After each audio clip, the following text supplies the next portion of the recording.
Alistani, and right now we're going to be talking about creating a logic model.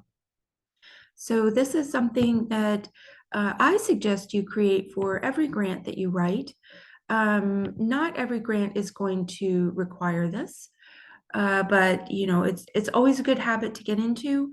It helps you really narrow your focus and be clear and concise in your language. So, and sometimes it's required.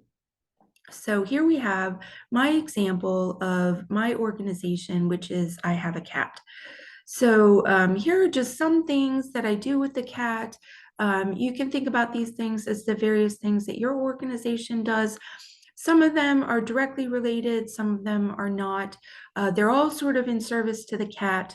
But there is just some sort of floating out there. So with the logic model, we're going to pick one of these because this is going to be project based instead of program based. So the logic model is not trying to distill everything that you do at your organization. It's just focused on the one thing that you're asking for money for the grant. So let's say I want money for cat food. So the project is going to be feed the cat. So this is what your logic model looks like. And, they can get fairly complicated, but at their heart, it's just these four options. So the problem statement, the intervention, which is what you're going to do, the outputs, which are immediate results from your intervention, and the outcomes is more of a vision statement of what you would like to see going forward in the future. So the problem statement for Feed the Cat is going to be, so let me just put this up here, is project.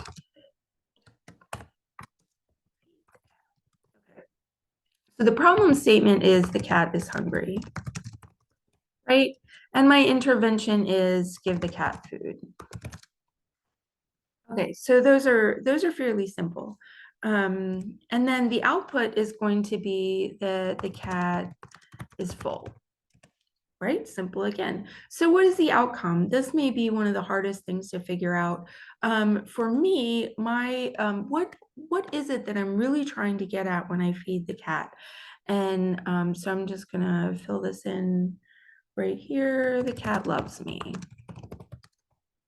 So this the cat loves me is sort of not something that you can necessarily tangibly quantify, but it is definitely the driving force behind why I'm giving the cat food.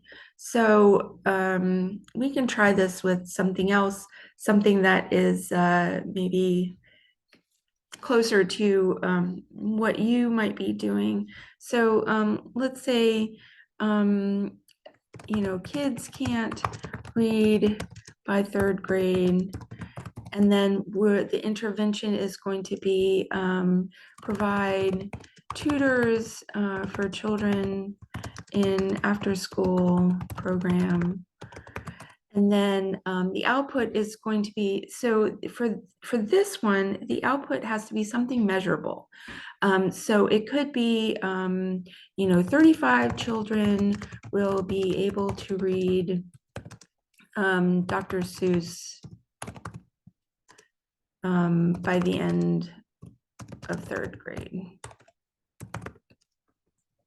And then, so the outcome is going to be what does that get you? Like if they, if they can read Dr. Seuss by the end of third grade, what is your future goal? And the future goal is going to be that they stay in school and they graduate from high school. So, we're going to say 35% more children graduate from high school.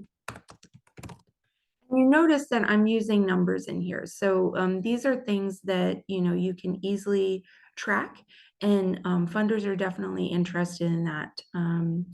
So we can even take this out here and just say children graduate from high school, because the outcome doesn't necessarily need to be trackable within the grant funding period. It's more pie in the sky. Okay, thanks for watching.